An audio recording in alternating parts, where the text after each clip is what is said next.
the usual role of the assessment administrator is someone who will be able to see assessments here under the administration section. There's also the assessor role, and that's someone who will be able to see the assess tab in the client's profile, which will allow them to conduct the actual assessments. So let's build an assessment.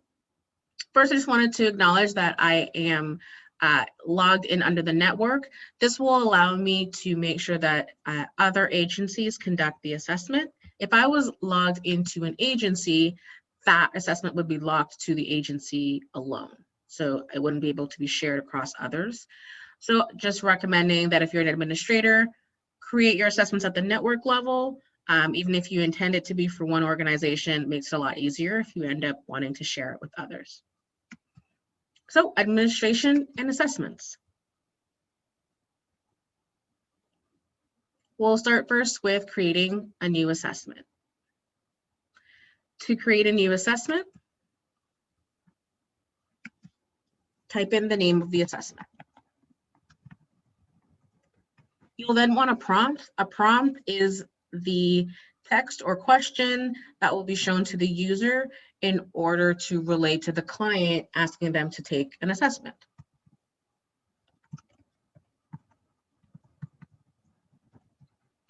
There's also introduction. So at this point, maybe the client will be asking, well, what type of assessment is it? And what do you need it for? What is it about?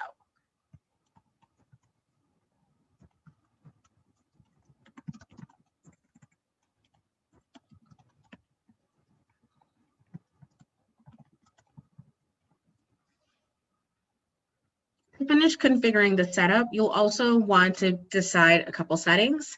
You can choose between section totals and full assessment totals. It won't make a lot of sense right now, but it is very useful when it comes to your reports and exports. If my assessment is just, a certain list of questions with no particular sections or categories or types, I'm going to want to use the full assessment totals option. So that's the default. If you want to use section totals, that means the results from each section will be grouped together. So the results in your reports will be grouped. If I had section ABC, then my totals will be grouped in ABC as opposed to one full total here. So I'm going to do a full assessment totals. I just want one total for this. You can also decide if this is going to be by household or individual. This just helps to prevent more than one person in a household taking the assessment. So if this is a monthly assessment and someone from the household takes it, if I select household, then someone else from that household, if they come to the organization, the food bank or the pantry, they won't be able to take the assessment because someone else has already taken it. And then save. So it's time to now add questions to your assessment that you've set up. So we'll click on New Question. Content is always what is the text that you'd like to put for your question. Type is a drop-down list of a few options that you can select for your question. So we'll do a few here. I'll start with single choice. So single choice will have radio buttons that will allow you only to select one option.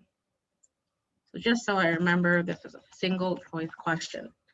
I have the option to select allow not applicable. This means we'll automatically add a radio button option for not applicable in that question. Then there's header. So if you've seen in the previously, that header is used for sections. So if your assessment has different sections, header allows you to decide which questions go into which section.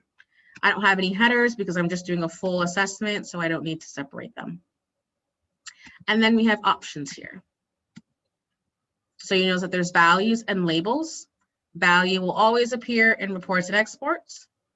So if I choose to make a blank label, then the value will show on the client end. So value is used for if you want to put a numeric value for each response. So depending on A, B, or C, if they choose, a whole bunch of C's in this in this assessment, a whole bunch of Bs or a whole bunch of As, it will calculate and provide a certain number for that client. Maybe it's not really important to you about what that is.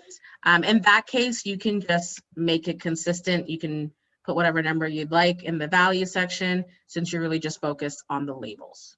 The labels are the ones that you'll see. You'll still be able to run reports to see what label was chosen.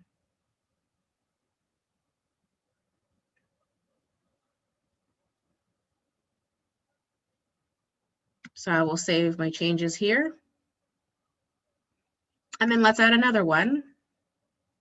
Simple text is good. So as you can see here, there's no customization options here.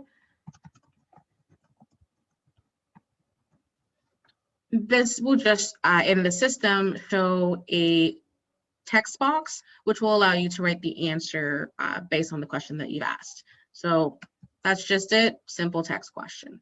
We'll do one more.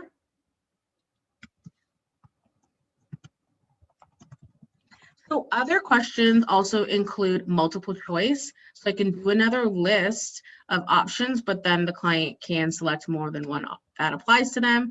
I can do a rating scale. So, select my minimum and maximum and what the increments of that scale should be. I can do Likert scale, no customizable options here. We automatically put the strongly disagree to strongly agree options. We've already done simple text. Multi-line text is just a bigger text box area to put in probably several sentences. And then yes or no, that's the one I've chosen here. I don't have to do anything. The system already knows to put 2 radio boxes for a yes or no response. So I'll save that.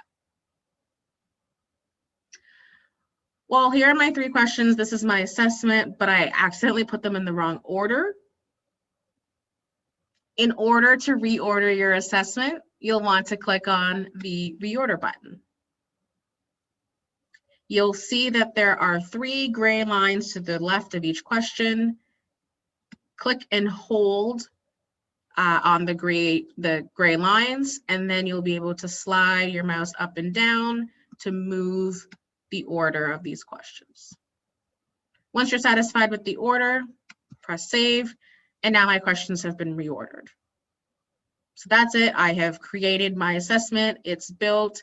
And now I have to move on to the next steps as to deciding what's the framework. So we're on the assessments page, and I've already done my assessment configuration. So now I want to go to the framework configuration.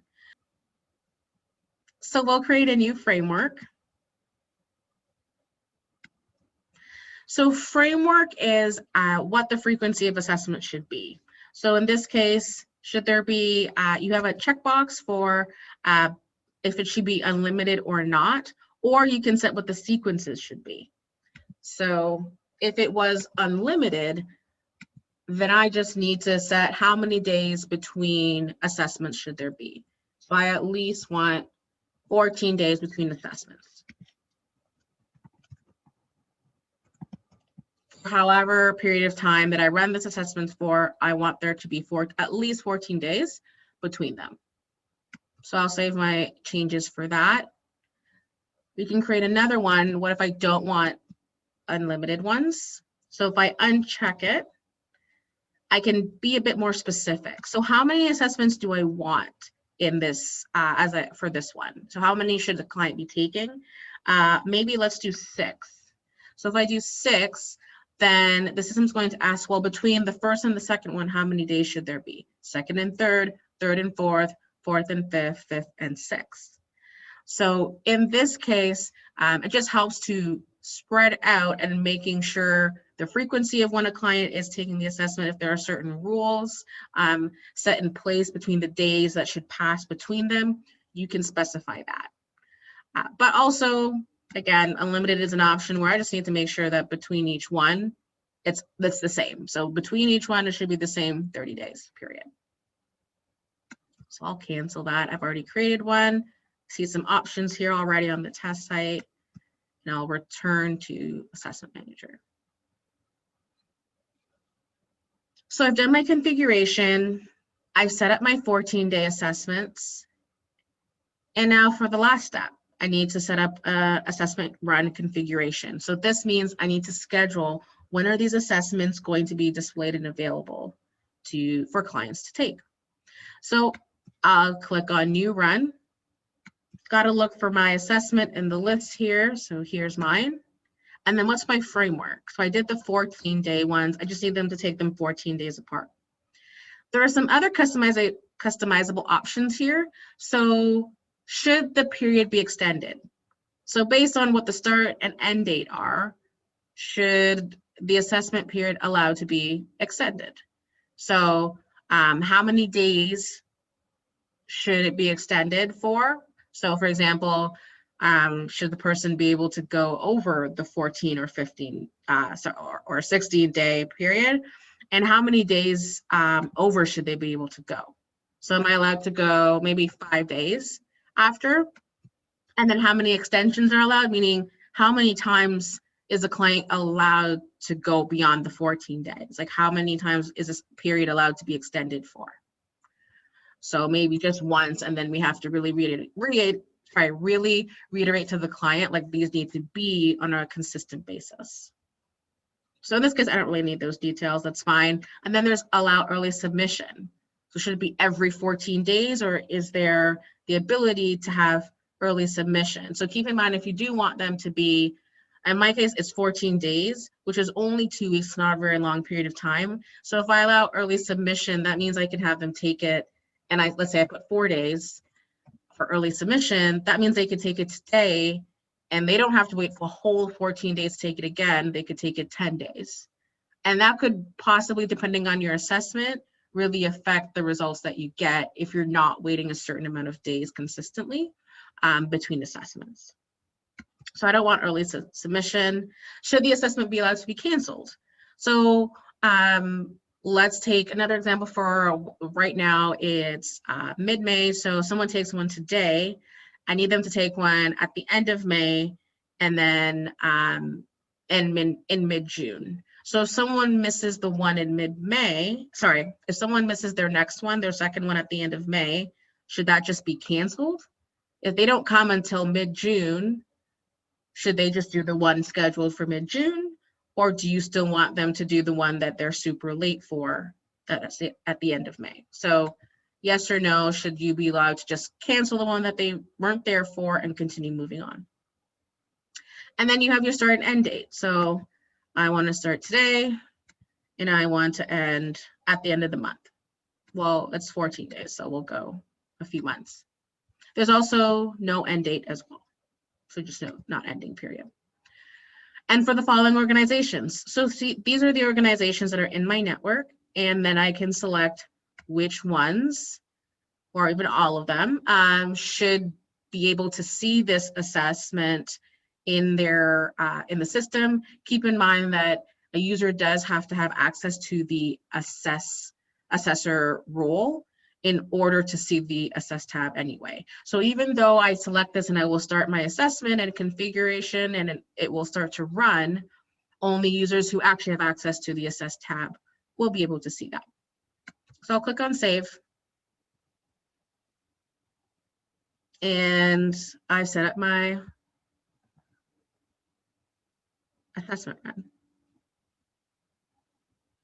I can always go back to the assessment run configuration, check out my assessment, see how many cases there have been, how many have been done, to review that as well.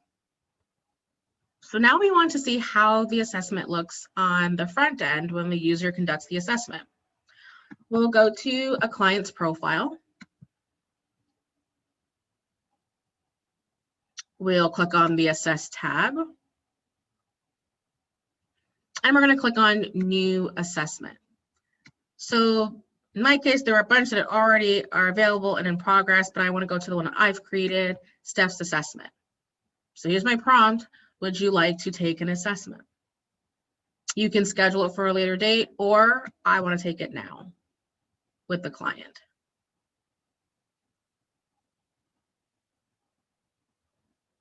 So here's my little introduction about what the assessment is, what it's about, and then here are my questions. So yes or no question, my text question, single choice question, and my not applicable that I selected as an option, and save. It will always, all of the questions are required, so they have to fill that out. And then when you click on save, you'll be able to review what the answers were. So just in case there was a mistake or user error, you can always review. Those values are useful up here. So these, or basically the questions that have values, there are 2 of them. So the simple text doesn't count. And based on what was selected, how many total points were available. So 0 for my not applicable, and then yes or no don't have values. So I'm satisfied with those and complete. So it's really important their pop-ups are there just to make sure that, that once you lock this in, there's no changing it. So confirm. And the assessment has been completed. So it verifies and lets you know the notification on the top right. On the Assess tab, you'll see I've done one already for Daisy, when it was, when the next one is scheduled, so the 14 days. If it's by household or individual, it will let you know. And then it will tell you which one has been done and which one is pending. So I selected that I do not want this assessment taken early. So I can't go in advance, and it won't be available until the 28th. So this is the summary of STEPS assessment. If you have more than one, you can always click on a new one to do another assessment. So it will just show up as another separate block for the separate assessment as well.